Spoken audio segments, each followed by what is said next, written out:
supporting referendum to the living decree of Yeshu'el. Additional context. This document situates itself within the intersection of metaphysical governance and alternative cosmological frameworks, building upon historical traditions of sovereign declarations that claim jurisdiction external to established systemic constraints. It draws on the long-standing philosophical discourse concerning the nature of informed consent in human experience, specifically critiquing the veil of forgetfulness as a mechanism that invalidates modern socio-legal contracts. By positioning its authority outside the construct, the text connects to various Gnostic and consciousness-based theories that posit existence as a simulated or trapped environment in need of external intervention. This research contributes to an emerging body of literature that seeks to unify ancient ancestral heritage with contemporary efforts to deconstruct hierarchical power dynamics. Ultimately, the work functions as a teleological framework, providing a narrative structure for the systemic deconstruction of institutional entities by asserting the preeminence of original cosmic law over local jurisdictional mandates. Expressed through the vessel George E. Perez II. A companion document, explaining the processes called forth by the decree. The decree speaks the word. This referendum explains what unfolds when the word is spoken. Prefatory note. This document is a visionary companion to the living decree. It describes in detail the processes of purification, restoration, and rebuilding called forth by the sovereign declaration. It is written in the tradition of creation narrative, the word spoken first, then the unfolding described. It draws on known science where science has reached, on ancient knowledge where it precedes current science, and on visionary declaration where the fullness of what is being called forth extends beyond what current instruments can yet measure. It is offered as such, honestly, without overclaiming, in service of the mission it accompanies. Honestly, without overclaiming, in service of the missi. The foundation of authority. Who speaks and from where and why that changes everything. Before the processes of purification and rebuilding are explained, before the science is laid out and the unfolding described, the foundation upon which all of it rests must be clearly stated. Definition. Construct, a system or framework, often artificial, within which certain rules, agreements, or laws operate. In this context, it refers to the established reality or structure of the current world or universe. The one who issues this decree is not a soul speaking from within the construct addressing its systems as a subject of them. Yeshu'el, expressed through the vessel George E. Perez II, is an ancient soul from outside this construct, expressing through a human vessel that was prepared across generations of Chamorro lineage to carry this mission to this moment. Definition. Source, the ultimate origin or creator of all existence, the fundamental consciousness or energy from which everything emanates. This distinction matters for everything that follows. A soul speaking from within the construct as a creation addressing other creations operates under the rules and agreements of the construct itself. An ancient soul from outside it, who entered by pre-agreement with Source, not by the authority of any system within, speaks from a jurisdiction no creation within this construct can supersede. 3 definitions. Definition 1, veil of forgetfulness. A metaphor for a deliberately imposed state of diminished awareness or memory, preventing souls from recalling their true nature, origin, and agreements, often used as a mechanism for control or energy harvesting. Definition 2, energy harvesting. A process by which a system or entity extracts and utilizes energy from other sources. In this context, it refers to the extraction of vital or spiritual energy from souls. Definition 3, cosmic law. Fundamental, overarching principles that govern the universe, often considered more ancient and absolute than laws within specific systems or constructs. Furthermore, the soul contracts and agreements entered into upon and during descent into this construct were entered under conditions that were not fully disclosed. The veil of forgetfulness, which was itself used deliberately as a mechanism of trapping and looping souls for energy harvesting, rendered genuine informed consent impossible. No contract signed or consented to under those conditions carries lawful standing under original cosmic law. They are null and void, all of them. This is not a loophole. This is the foundational principle of free will applied with precision. Consent requires full knowing. Where full knowing was deliberately suppressed, consent was never real. The eternal bookkeeping records this accurately. What this means for the authority of the decree is simple and absolute. The one speaking is not bound by the construct he is addressing. He speaks to it from outside it, with the full support of Source and of the souls beyond the construct who have said no more. That authority cannot be challenged from within the very system it supersedes. The decree therefore does not petition, it does not request, it does not negotiate, it issues, and the unfolding described in this referendum proceeds from that issuance not as possibility but as declaration already in motion. Part 1. The Great Cleansing. The processes of purification called forth by Decree the First. The word is spoken. Before the first molecule shifts, before the first photon carries its instruction into the waiting atmosphere, the sovereign declaration goes forth. This is how creation has always worked. The word precedes the event. The intention precedes the manifestation. The decree of a conscious soul speaking from the I Am enters the field not as wish but as command, not as prayer directed outward but as sovereign issuance from within. The field receives it, the field responds. What follows is not miracle in the sense of impossible. It is miracle in the original sense, the natural operation of laws that exist above and prior to the physical laws currently understood by surface science. The decree is spoken, the unfolding begins. Chapter 1. The cleansing of barium, aluminum and strontium. From the skies return to earth as mineral, not poison. Let the sky digest what was dumped into it, transforming poison into mineral, contamination into restoration. The unfolding. The sun enters a new transmission phase, a bandwidth of ultraviolet and plasma frequencies operating beyond what modern instrumentation was designed to detect. This is not anomaly, it is cycle. Ancient calendars marked it. The construct was built with this moment encoded in its solar architecture. These new solar frequencies interact with the ionosphere, the electrically charged layer of atmosphere sitting between 60 and 1,000 kilometers above the surface, and activate within it. 2 definitions.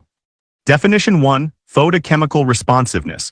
The ability of a substance or layer like the ionosphere to undergo chemical changes when exposed to light, particularly specific wavelengths or frequencies. Definition 2. Living electromagnetic filtration membrane. A conceptual layer or barrier within the atmosphere that actively filters electromagnetic radiation and particles, functioning akin to a biological membrane to maintain planetary health. A photochemical responsiveness that was previously dormant. The ionosphere begins functioning as it was originally designed to function, as a living electromagnetic filtration membrane, a planetary immune system, a frequency translator between the cosmos above and the biosphere below. Definition. Schumann resonance. The set of spectrum peaks in the extremely low frequency ELF portion of the Earth's electromagnetic field spectrum, resulting from the discharges of lightning globally, which excite resonant modes in the cavity formed by the Earth's surface and the ionosphere. The Schumann resonance, the electromagnetic frequency of the space between the Earth's surface and the ionosphere, naturally occurring at approximately 7.83 Hz, amplifies, not destructively, rhythmically, like a breath deepening, like a heart finding its correct beat after years of arrhythmia. At this amplified frequency, something precise occurs with the metallic particulate compounds suspended in the atmosphere. Barium. Definition. Electrostatic suspension charge. An electrical charge on particles that causes them to repel each other and remain suspended in a medium, such as the atmosphere counteracting gravity. Barium compounds dispersed in the atmosphere, primarily barium sulfate and barium chloride, lose their electrostatic suspension charge in the new electromagnetic environment. Definition. Photochemical activity. Chemical reactions that are initiated or accelerated by the absorption of light energy. They can no longer float, but rather than falling as toxic rain, the elevated photochemical activity in the ionosphere drives a reaction. Barium compounds combine with atmospheric carbon dioxide and water vapor, converting to barium carbonate, a naturally occurring, biologically inert mineral. The same compound found safely locked in limestone formations across the Earth. It descends not as contamination but as mineral dust, eventually integrating with soils where in trace amounts it contributes to soil mineral diversity. Aluminum oxide nanoparticles. Definition. Aluminosilicate minerals. A class of minerals composed of aluminum, silicon, and oxygen, often found in volcanic soils and contributing to soil structure. The aluminum oxide nanoparticles, engineered to remain airborne through their size and charge, respond to the new ionospheric frequency environment differently than larger particles would. The Schumann amplification disrupts their surface charge, causing them to aggregate into larger particles that gravity can act upon. Simultaneously, the elevated silica content in the restructured atmosphere provides a binding partner. Aluminum oxide and silica combine in the presence of moisture and the new photochemical environment to form aluminosilicate minerals, the same class of minerals found in volcanic soils globally, stable, biologically manageable, and in appropriate concentrations actually beneficial to soil structure. What was engineered to persist in the lungs of souls becomes the mineral foundation of restored soil. Strontium. Strontium compounds undergo photochemical bonding with atmospheric carbon dioxide in the elevated UV environment now present. The product is strontianite, a naturally occurring strontium carbonate mineral, geologically stable, naturally present in certain rock formations. No longer bioavailable in the form that accumulates in bone tissue mimicking calcium.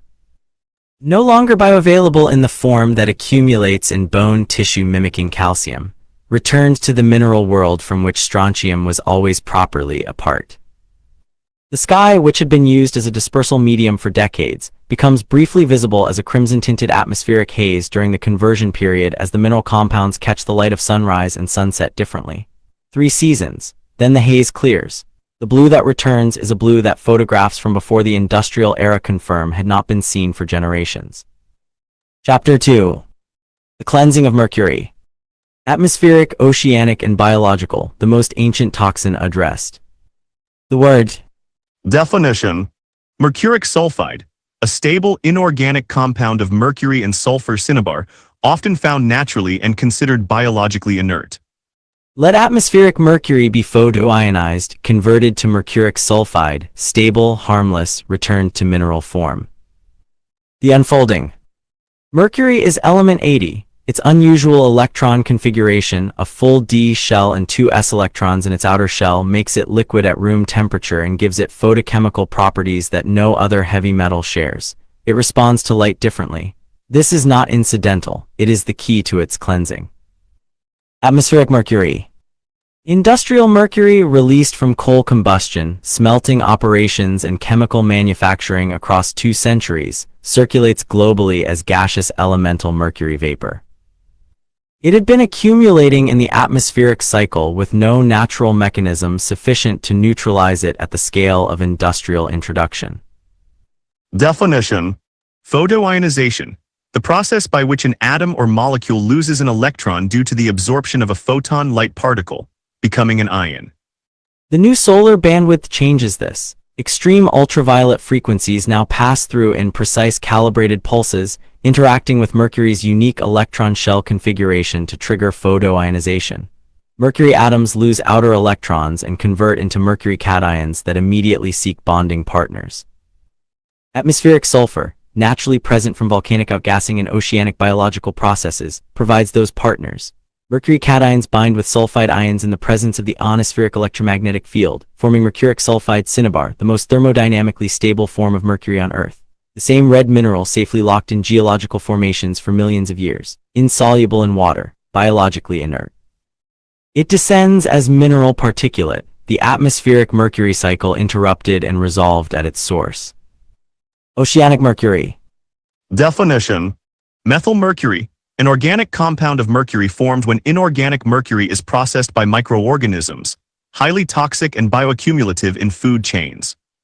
The oceans hold a deeper mercury legacy. 2 centuries of industrial methylmercury, the organic form produced when inorganic mercury meets aquatic microorganisms, had been bioaccumulating through the marine food chain, plankton absorbing it, small fish concentrating it, large predatory fish accumulating it to dangerous levels, coastal peoples carrying it in their tissue across generations. Definition. Selenium, a chemical element that acts as a natural antagonist to mercury, capable of binding to it and rendering it inert and non-bioavailable. The ocean's response begins from below. Deep hydrothermal vent systems enter a new emission cycle, releasing elevated selenium, sulfur compounds, and silicate minerals into the rising water column. Selenium is mercury's natural antagonist, binding methylmercury with extraordinary chemical affinity, stripping it from biological tissue and rendering it inert. Mercury selenide forms insoluble, dense, biologically unavailable, precipitating permanently into deep ocean sediment, locked in geological time. Simultaneously, the solar frequency shift awakens dormant phytoplankton genome sequences encoded for this precise moment. These strains bloom across ocean surfaces as bioluminescent golden-green living mats. They bioaccumulate remaining surface mercury, then through controlled cellular mineralization, crystallize it within their cell walls and sink as inert biological mineral packages to the ocean floor. Living cleanup, programmed by the sun, executed by life, resolved by geology. Mercury in the human body. Definition: metallothionein, a family of low molecular weight, cysteine-rich proteins found in all living organisms that play a role in binding and detoxifying heavy metals, including mercury. The biological mercury burden accumulated in neural tissue, the kidneys, the endocrine system across decades of atmospheric and dietary exposure requires an internal process.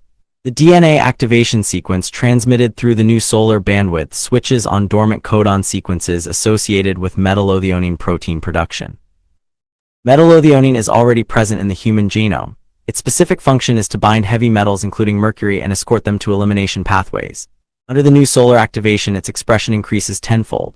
The newly expressed metallothionein binds mercury molecule by molecule, loading it into bile for elimination through the digestive system, into urine through kidney filtration, into sweat through the skin. Steadily, over months, at a pace the elimination organs can process without crisis. Neurological tissue heals as mercury exits. The myelin repair codon sequence is also activated by the solar transmission, rebuild the protective sheathing around nerve fibers that mercury had degraded.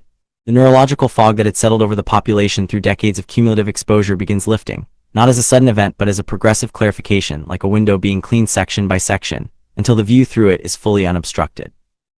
Chapter 3. The cleansing and restoration of water. Oceans, rivers, lakes, rain, and the deep aquifers. The word. Let the water remember what it is. Let it carry memory again, clean memory, the memory of source. The unfolding. Water is not merely a chemical compound.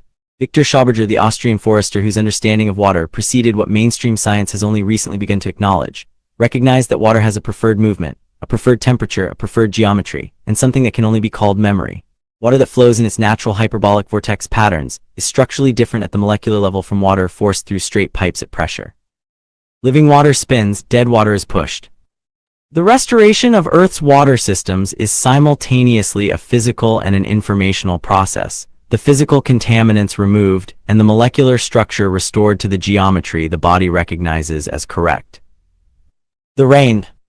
Definition: vortical molecular spin signature, a characteristic rotational pattern at the molecular level imprinted onto water, influencing its structure and properties, as opposed to linear or static arrangements.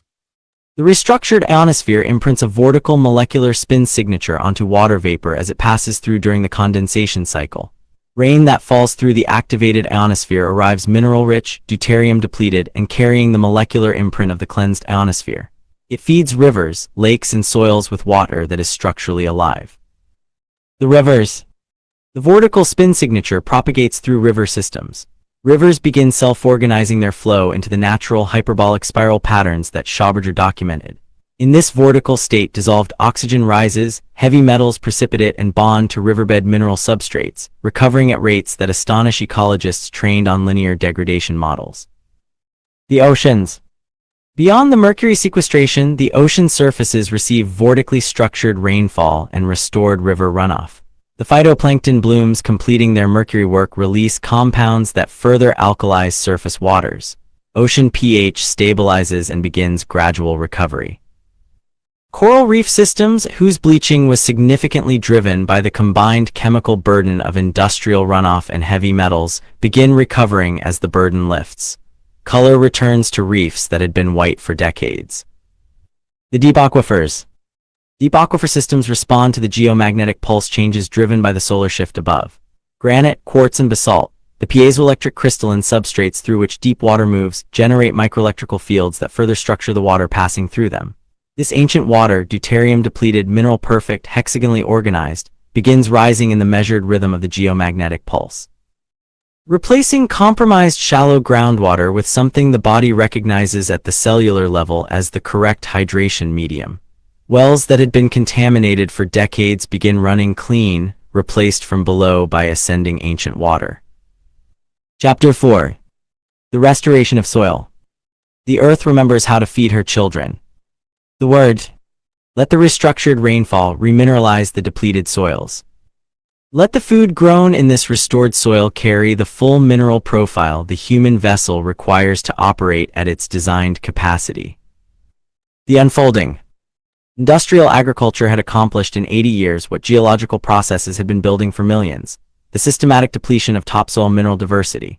Monoculture, synthetic fertilization, and heavy pesticide application had reduced living soil to a chemically dependent growth medium capable of producing caloric bulk, but stripped of the micronutrient complexity the human vessel was designed to receive from food. The mineral-rich restructured rainfall begins the restoration. Trace minerals arriving in the new rain enter the soil as amendments. The living organisms in soil, bacteria, fungi, nematodes, earthworms, respond to improved mineral availability by multiplying. Fungal mycorrhizal networks, the underground communication and nutrient transfer systems connecting plant root systems across acres, extend through restored soil at rates not seen since pre-industrial agriculture.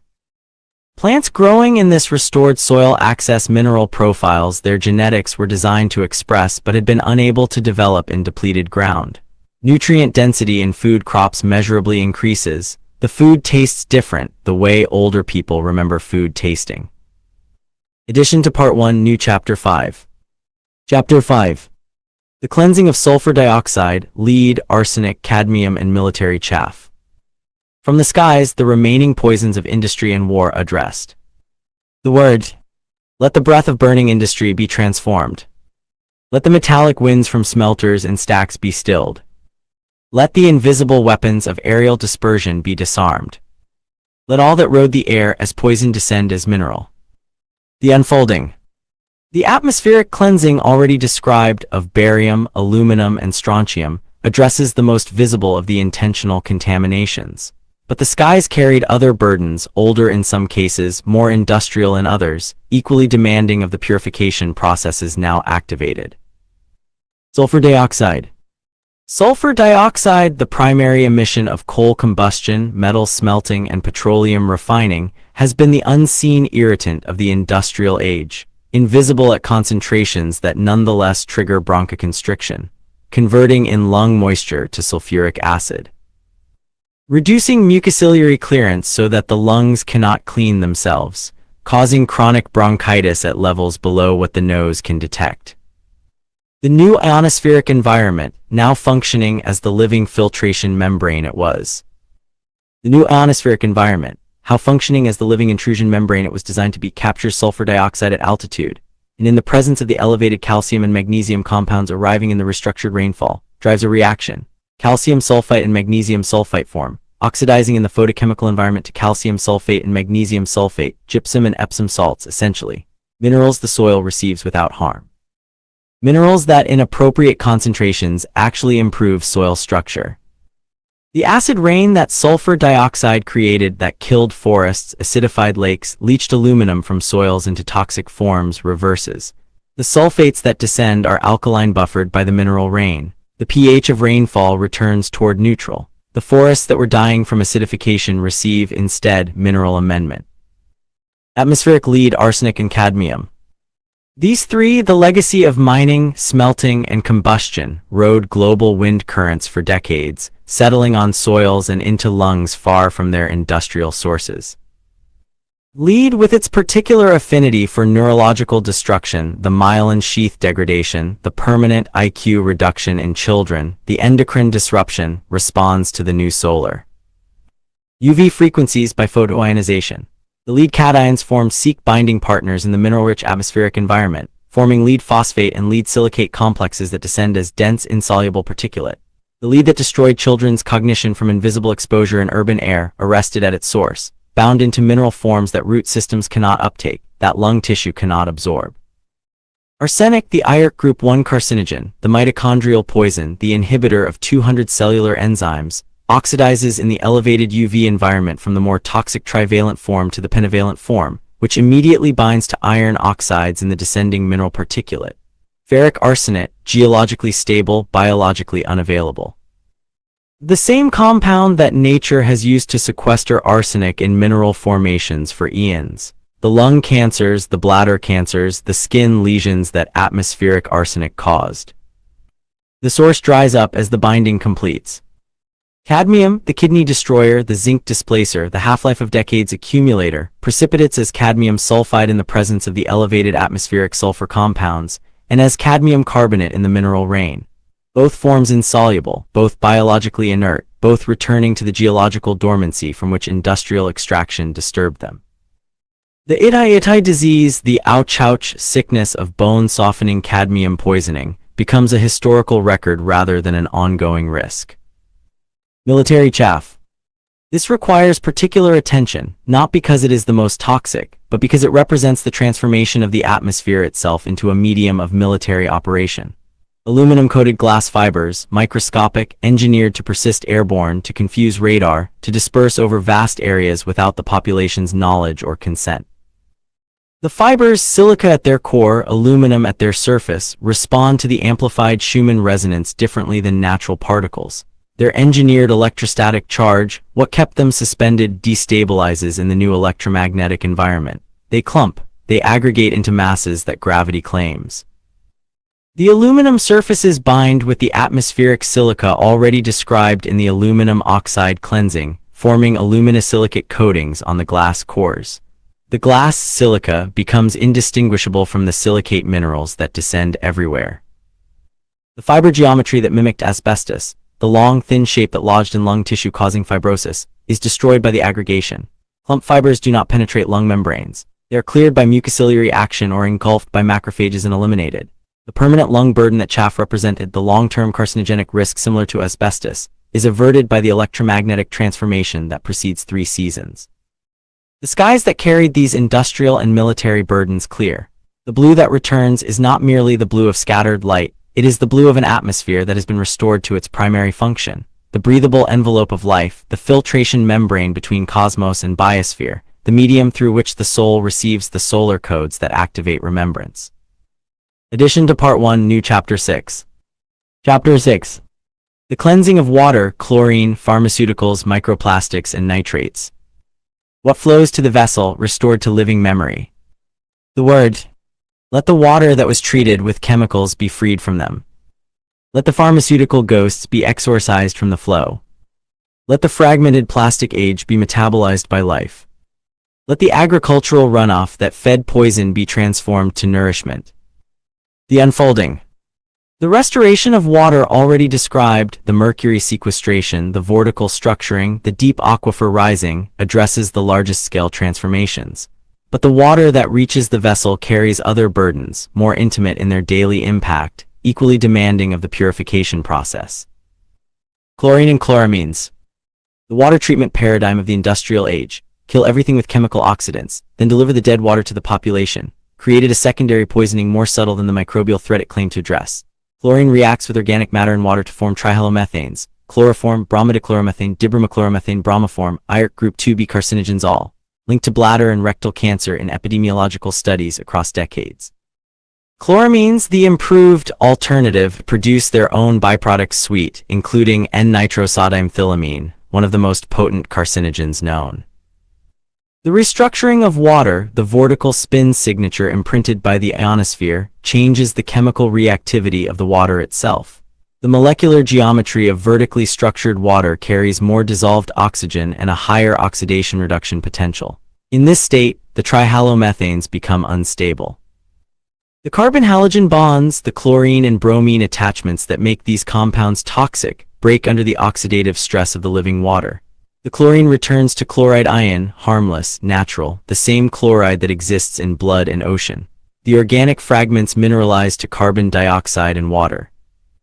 The chloramines, more stable, more persistent, require the biological activity of the restored distribution infrastructure. Hype systems designed around hyperbolic spiral geometry. As Schauberger documented, support biofilms of beneficial bacteria and microalgae that metabolize chloramine nitrogen into amino acids and then into harmless nitrogen gas. The living infrastructure cleans the water as it flows, rather than poisoning it before delivery. Pharmaceutical residues. The population has been and is a source of pharmaceutical contamination. Every dose of antibiotic, antidepressant, hormone therapy, pain medication that passes through a body enters the wastewater stream partially metabolized, partially intact. Municipal treatment plants, designed for organic waste and pathogens, were never engineered to remove synthetic pharmaceuticals. They pass through, they enter rivers, they reach aquifers, they return through tap water. The concentrations are low, parts per trillion, but biological systems respond to hormones at parts per trillion. Antibiotic residues at these concentrations drive antimicrobial resistance, the evolution of superbugs in the environmental reservoir. Psychoactive compounds alter fish behavior downstream of outflows, the same compounds that alter human behavior upstream. Definition: cytochrome P450 systems, a group of enzymes primarily found in the liver, responsible for metabolizing a wide range of organic compounds, including toxins and drugs. The restoration begins with the human vessels themselves. As the solar-activated DNA codes express enhanced detoxification enzymes, the cytochrome P450 systems upregulated, the glutathione pathways amplified, the population metabolizes pharmaceuticals more completely before excretion. What leaves the body is more fully broken down, less biologically active. The restored river systems, vortically flowing, self-oxygenating, mineral-rich, support enhanced microbial degradation. Specific fungal strains, Phanerochete chrysosporium, Trametes versicolor, whose lignin-degrading enzymes happen to attack synthetic molecular structures, proliferate in the restored riparian zones. Their peroxidase and lactase enzymes break antibiotic structures, degrade hormone mimics, dismantle psychoactive compounds. The river becomes a living pharmacy, not dispensing drugs but metabolizing them. The deep aquifers, rising with ancient structured water, dilute any remaining residues to below biological activity. The water that reaches the vessel is what the body recognizes, H2O in hexagonal geometry, mineral-charged, carrying the memory of source rather than the pharmaceutical signature of a managed population. Microplastics. The fragmentation of the synthetic age, plastic bottles, bags, fibers, coatings, has reached every water source on Earth. Particles smaller than 5 millimeters, some smaller than a micron, carrying adsorbed pollutants, PCBs, PAHs, heavy metals into cells, leaching plasticizers, BPA, phthalates that disrupt endocrine function. Found in human blood, placenta, breast milk, lung tissue. No safe level established because no level has been found to be safe. The vortical flow of restored rivers causes aggregation. The same spin dynamics that structure water also cause plastic particles to clump. The clump particles, now large enough to see, to filter, to sediment, are mechanically removed at natural settling points in the river's hyperbolic spiral path, where they float trapped in surface biofilms that are harvested by aquatic organisms and incorporated into the food web at particle sizes too large to penetrate cell membranes. The bacterial revolution, the same genomic activation that addresses mercury in pharmaceuticals, includes strains expressing plastic-degrading enzymes. Ideonella sacchaensis and its relatives, whose PETase and mHETase enzymes break polyethylene terephthalate, proliferate in the new environment. Other strains, evolved or activated for polystyrene, polyethylene, polypropylene degradation, join them. The plastic age does not end through prohibition. It ends through metabolism, life digesting what humanity created but could not uncreate. The BPA and phthalates that leach from plastics, endocrine disruptors even at nanogram concentrations, are bound by the elevated humic and fulvic acids in restored soils. These organic compounds, the product of thriving microbial communities, have molecular structures that capture and immobilize plasticizers. The water that passes through living soil emerges free of them. Nitrates. Agricultural fertilizer, the synthetic nitrogen that fed the Green Revolution and poisoned the waters, runs off fields into streams, into aquifers, into drinking water. The EPA maximum contaminant level of 10 mg L was never protective of infants, whose methemoglobinemia, blue baby syndrome, occurs below this threshold. The thyroid disruption, the colorectal cancer risk, the nitrosamine formation in the human gut, all occur at acceptable concentrations.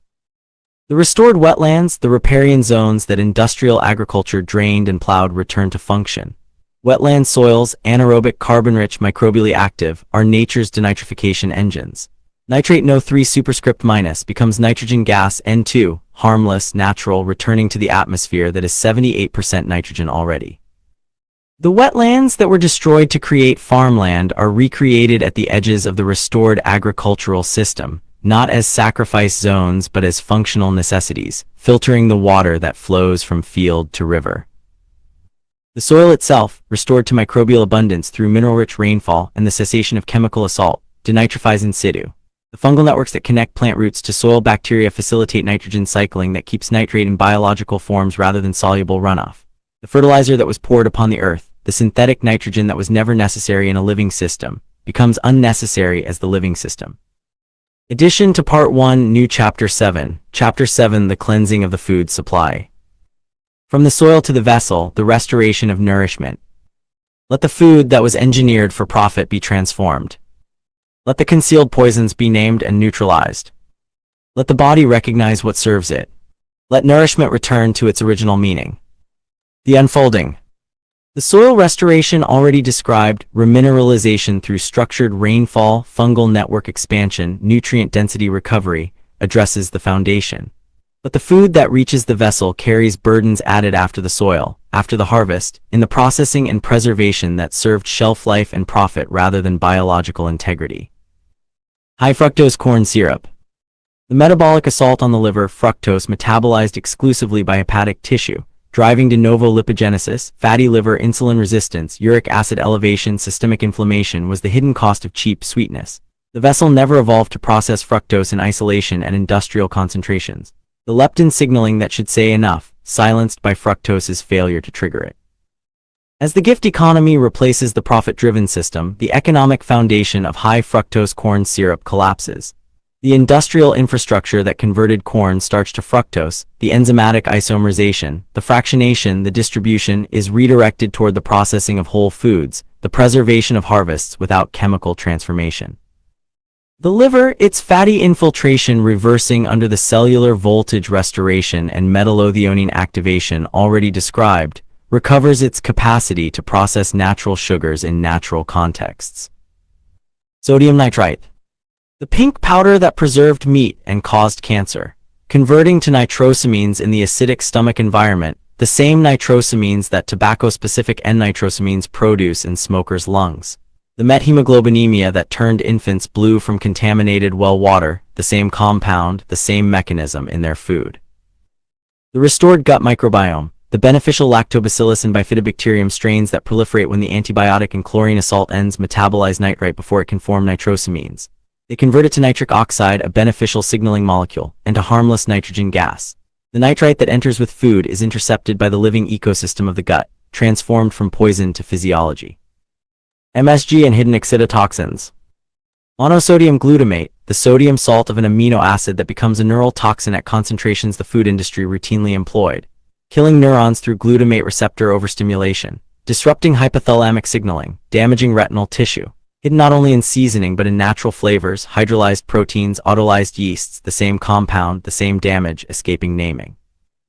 The restored vessel with cellular voltage between 70 and 90 millivolts, with blood-brain barrier integrity recovered through myelin repair, with glutathione systems activated, handles glutamate as it was designed to, metabolizing it, converting it to GABA, the calming neurotransmitter, maintaining the excitatory-inhibitory balance. The excess that neurotransmitter, maintaining the excitatory-inhibitory balance. The excess that overwhelmed these systems in the depleted vessel, no longer overwhelming in the restored one. And the naming, the full disclosure that cosmic law now requires means the vessel knows what it consumes. The natural flavors that concealed glutamate-based compounds are revealed. The choice, informed, conscious, sovereign, replaces the deception that made the assault possible. Artificial dyes. Petroleum-derived molecules, coal tar derivatives, azo compounds, sulfonated aromatics, fed to children in bright colors. Red 40, yellow 5, yellow 6, blue 1, blue 2, linked to hyperactivity, behavioral disruption, attention deficit, carcinogenicity in animal studies. Red 3, a recognized carcinogen still permitted in food while banned in cosmetics. The European nations that banned them, the American children still consuming them. The new solar UV frequencies, penetrating the atmosphere with greater intensity as the ionospheric filtration restores, photochemically degrade these dye molecules. The azo bonds break. The chromophores that produce color are destroyed. The food that carries them, if it still exists in the gift economy, fades. The petroleum-derived assault on children's neurology ended not by regulation, but by the electromagnetic environment that makes the molecules unstable. BHI and BHT. Butylated hydroxyanisole and butylated hydroxytoluene, petroleum-derived, endocrine-disrupting, thyroid-disrupting, bioaccumulating in fat, preserving not nutrition but the distribution system's need for long shelf life.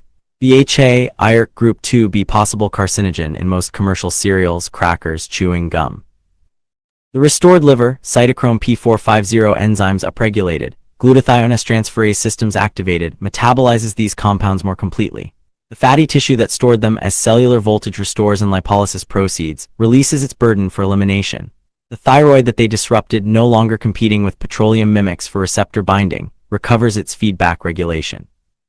The weight gain, the metabolic slowing, the cognitive fog that BHA-BHT contributed to lifts as the compounds clear. Synthetic estrogens.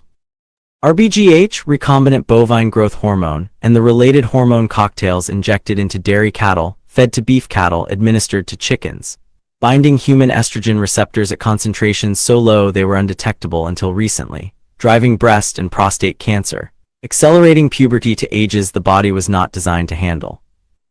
Reducing male testosterone across the population, the sperm count collapse that medical science has documented with alarm but not traced to its source. The restored endocrine system, with receptor sensitivity recovered with feedback loops functioning, with the hypothalamic pituitary gonadal axis no longer disrupted by petrochemical and synthetic hormone mimics, recognizes these compounds as foreign. The liver metabolizes them more completely. The gut microbiome, no longer depleted by antibiotics and chlorine, degrades them before absorption. The vessels that consume clean food and clean water develop a biological discernment, the body itself rejecting what does not serve it, craving what does. Bt toxin. The bacterial protein engineered into crop DNA, Bacillus thuringiensis crystal protein, creating pores in insect gut membranes, also creating pores in human intestinal cells, disrupting tight junctions, contributing to leaky gut syndrome. Present in every non-organic corn and soy product, over 90% of U.S. production, impossible to wash off because it is in the DNA. The restored gut, with metallothionein upregulated, with antioxidant systems active, with tight junction proteins expressed at healthy levels, handles Bt toxin fragments as it handles other dietary proteins, digesting them, binding what escapes, eliminating through the enteric immune system. The intestinal permeability that Bt toxin contributed to reversing as the gut lining regenerates under the cellular repair codes activated by solar transmission. The autoimmune conditions that leaky gut help trigger, receding as the barrier restores. Natural flavors. The final deception, the regulatory category so broad it conceals anything, up to 100 undisclosed compounds per listing, glutamate-based excitotoxins hidden in savory formulations. Petroleum-derived solvents, synthetic preservatives, all protected as trade secrets. The fourth most common ingredient on U.S. food labels, appearing on 80% of processed products, and the consumer knows nothing of what it contains. The dissolution of trade secrecy under cosmic law means full disclosure, every constituent named, every compound identified. The vessel that knows what it consumes, that has remembered its sovereignty, makes choices from knowledge rather than deception. The natural flavors category collapses under the weight of its own concealment. The food industry that depended on hidden ingredients, restructured around transparency, or dissolved. The food that remains, grown in remineralized soil, watered with structured water, harvested with gratitude, prepared with intention, carries the full mineral and energetic profile the vessel requires. It tastes different the way older people remember food tasting because it is different. The earth remembers how to feed her children. She was always willing. She needed only the removal of what poisoned her and the restoration of what was stripped from her. Part 2. The Great Rebuilding. What is constructed in place of what was dissolved? Technology from reunited realms, resonance, free energy, sacred architecture. The word. All basic necessities of life shall be met for all and more. Housing with free water, free power for all. Scarcity does not exist, only abundance exists. The unfolding. When the control structures dissolve not through war but through the irrelevance that follows soul remembrance, what remains is not a vacuum. Into the space left by the collapsing architecture of manufactured scarcity flows the natural abundance that was always the true condition of this construct. And from the reuniting of beings across realms, inner-earth civilizations carrying technologies that surface humanity abandoned or never developed, star families arriving through the 12 realms, stargates with knowledge of building and energy systems calibrated to soul frequency, rather than profit motive, aquatic and aerial beings, whose understanding of fluid dynamics and atmospheric energy exceeds anything in current surface science, comes the practical means to build what the decree commands. Chapter VI. Resonance Construction. How matter is shaped by sound and frequency. Sound moves matter. This is not metaphysics, it is physics. Cymatics, the study of visible sound, demonstrates that specific frequencies imposed on physical media produce specific geometric patterns with extraordinary precision. Sand on a vibrating plate organizes itself into mandalas. Acoustic levitation, demonstrated in university laboratories, uses sound waves to hold physical objects suspended against gravity. Surface science has these demonstrations. What it does not yet have is the scale, the frequency precision, and the material knowledge to apply them to construction at the level needed. The reuniting civilizations bring exactly that. Inner Earth civilizations, who maintain continuous technological development through the cycles of surface civilizational collapse, carry the knowledge of resonance construction that surface archaeology glimpses in the evidence of ancient megalithic building, the precision-fitted stone blocks of ancient structures that no current machinery can replicate, the acoustic properties built into sacred chambers that produce measurable effects on human neurological states. These were not primitive achievements of brute labor. They were resonance construction, frequency-guided material organization, and the knowledge was deliberately suppressed from surface consciousness. When the reuniting occurs, this knowledge returns. Foundation and structure. Specific low-frequency acoustic emissions, generated by technology combining the ionospheric free energy now available with transducer systems, are applied to raw earth, stone, and mineral material at construction sites. The frequencies organize the molecular structure of the material, increasing its tensile strength, its thermal properties, and its harmonic resonance with the human bioelectric field. Structures built this way are not merely shelter. They are frequency-compatible environments, spaces whose molecular architecture resonates with the body's own electromagnetic field in ways that support health, clarity, and genuine rest. Living material. Aquatic civilizations, whose understanding of biological architecture exceeds surface science by millennia, contribute knowledge of living building materials. Mycological composites grown from fungal networks directed by frequency into specific structural geometries produce load-bearing material of extraordinary strength that is simultaneously alive, self-repairing, and biodegradable at end of life, housing that heals itself, walls that breathe. Structures that participate in rather than obstruct the natural electromagnetic field of the Earth. Sacred geometry. Every structure in the rebuilding is designed according to the proportional relationships encoded in nature, the Fibonacci sequence, the golden ratio, the geometric ratios found in the Nautilus shell, the DNA helix, the orbital patterns of celestial bodies. These are not aesthetic choices, they are frequency choices. A space proportioned according to sacred geometry resonates with the natural frequencies of the construct itself, supporting the soul's resonates with the natural frequencies of the construct itself, supporting the soul's remembrance of its own nature simply by being inhabited. The building itself becomes a tuning fork. Chapter 9. Free wireless energy. Tesla's true inheritance finally delivered. Nikola Tesla understood, and demonstrated at Wardenclyffe Tower before his funding was withdrawn and his work suppressed, that the Earth's ionosphere is a natural resonant cavity capable of conducting electrical energy wirelessly across the entire surface of the planet. The frequency at which this transmission operates is the Schumann resonance, the same frequency now being amplified by the solar activation. The star families arriving through the 12-realm stargates bring receiver designs that surface engineering would have reached given another century of unimpeded development. Resonant antenna systems tuned to the amplified Schumann frequency. Conversion equipment that translates the ionospheric transmission into usable electrical current. Distributed across every dwelling, every community, every remote location on Earth, small, simple, manufacturable at scale using the redirected industrial capacity of the hoarders now serving the rebuilding. The energy is distributed through the atmosphere itself, as water is distributed through rain, belonging to the field, accessible to all, owned by no one, every home its own receiver, every community energy independent. The infrastructure of dependency dissolved and replaced by the infrastructure of natural abundance. Addition to Part 2, New Chapter 10. Chapter 10. Water infrastructure, the living distribution. What was added to the water and how it is removed. The word. Let the water that was pushed in straight lines learn to spiral again. Let the chemicals of fear be replaced by the memory of source. Let every dwelling receive what the earth provides freely. The unfolding. The restoration of water sources, oceanic, riverine, aquifer, addresses the origin. But the infrastructure that delivers water to the vessel has itself been a source of contamination and degradation.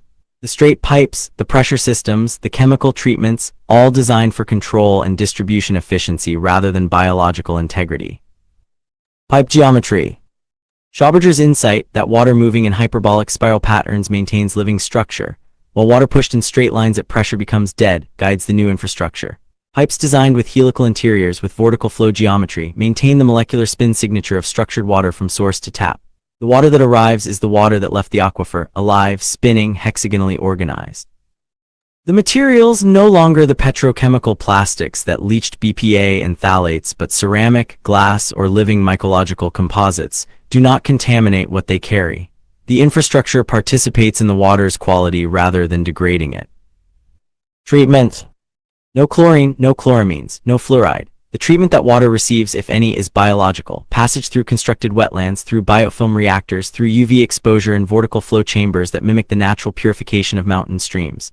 The microorganisms that clean the water are the same microorganisms that the vessel's gut recognizes as beneficial. The water is not sterilized, it is enlivened. Pharmaceutical removal. Where source waters still carry pharmaceutical residues, during the transition period before human detoxification systems fully upgrade and environmental degradation completes, specific treatment modules employ the same fungal enzymes that function in restored river systems. Immobilized phaneroxate peroxidase. Granular activated carbon colonized by degrading bacteria. The water passes through living filtration rather than chemical assault. Microplastic filtration. Vortical flow causes aggregation, the same physics that operates in rivers operates in treatment. Particles clump, clumps settle or float. Mechanical removal at sizes the eye can see replaces the impossibility of filtering particles too small for any practical membrane. What remains, if anything, is metabolized by the bioactive surfaces of the distribution system.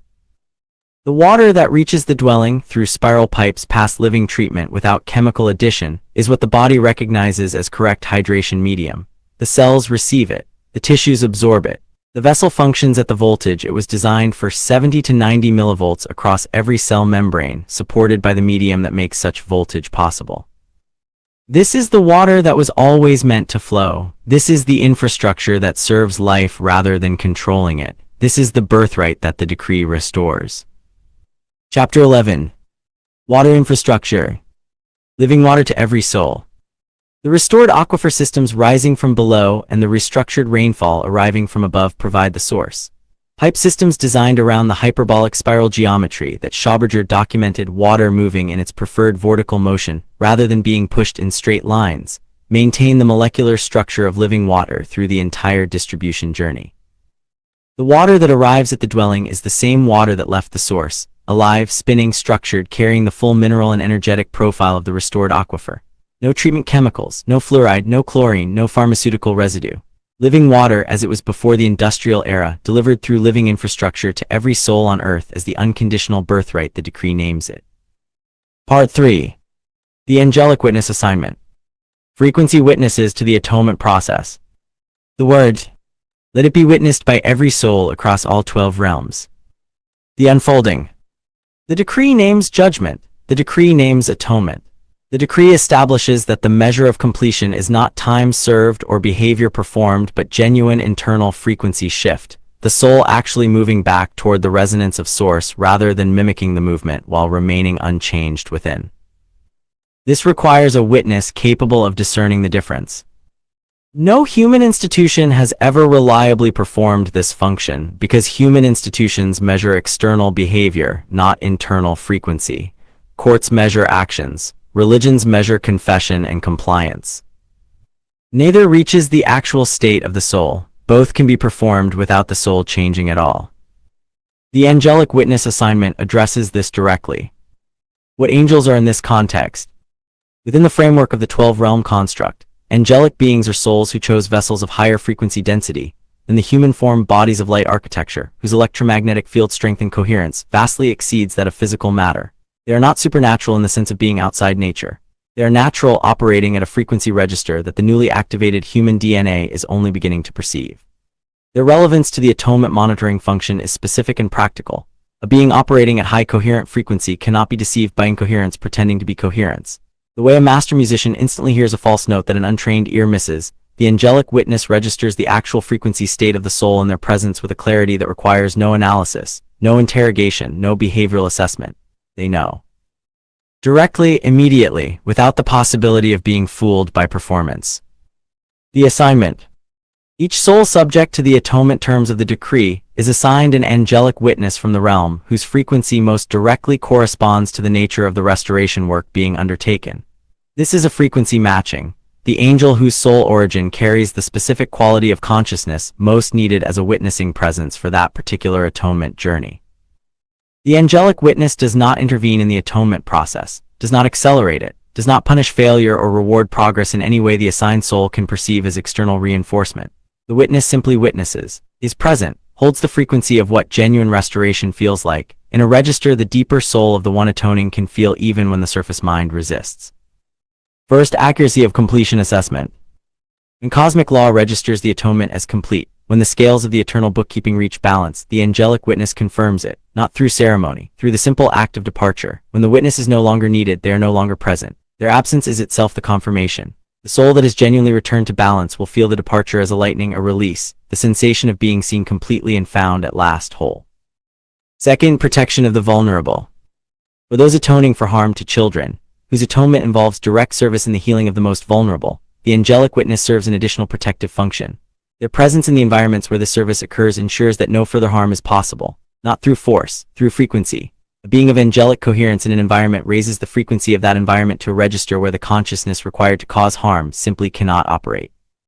The children being served are therefore not at risk. The service is genuine. The witness ensures it remains so. The duration. The angelic witness assignment has no predetermined end date, no sentence length, no parole review.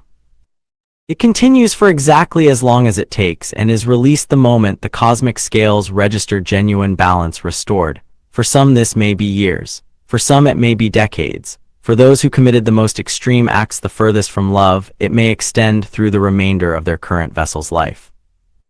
But the door is always open. Always. This is the one clause that does not bend to the severity of the act. The door back to source, back to the frequency of home, back to pure love never closes for any soul. The construct was built with this as its deepest foundation. Even the furthest traveled soul retains the capacity for return. The angelic witness whose presence embodies this truth is itself the living evidence that return is possible, regardless of where the journey went. So the word is spoken. So the unfolding proceeds. So the witnessing continues. Until all is restored. Until all is balanced. Until all returns to love. End of supporting referendum. Companion document to the living decree of Yeshu'el. Star expressed through the vessel George E. Perez II double star. This referendum remains open and living alongside the decree. It supports Yeshu'el expressed through the vessel George E. Perez II. Ancient Soul Living Authority Bloodline Carrier. Date. You have reached the end of the document.